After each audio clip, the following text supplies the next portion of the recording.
Hello, I'm Humberto Suarez. I'm going to analyze the legal aspects of marketing strategy in the web.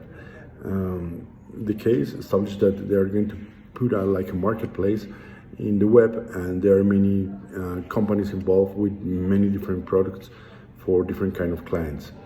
So I think there are many things that you need to consider legally, but the most important things are the first one, data protection. Data protection is the main aspect you need to consider because everything with the use of data, personal data, is regulated in most of the countries.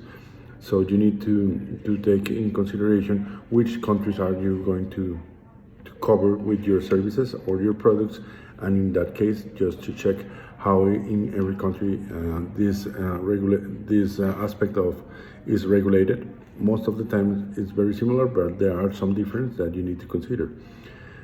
Things like if you are allowed to send messages to the people or you need authorization for that, how are you going to use the data in the case, for example, that you download information or data in the customer device, for example, in the case of cookies, in order to make easier to provide your services. And other aspect is intellectual property. But the main aspect for me is the user-generated content. People right now is very active in the digital environment, so people provide a lot of other information of their lives. How do they manage what they want? How do they react to different situations? And for that, you can analyze that information and be aware of what do they need and how much they want to pay for the things they want.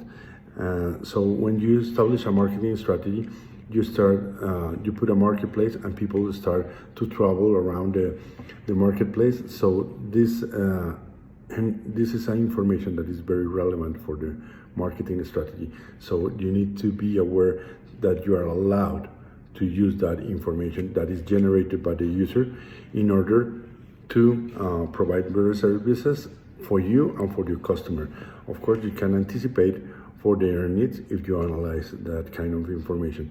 So I think right now is the big challenge is in the legal aspect is to be sure that you have all the authorization to use the information and to make this data analysis and big data analysis in order to provide better services and in order to get the best information from your clients.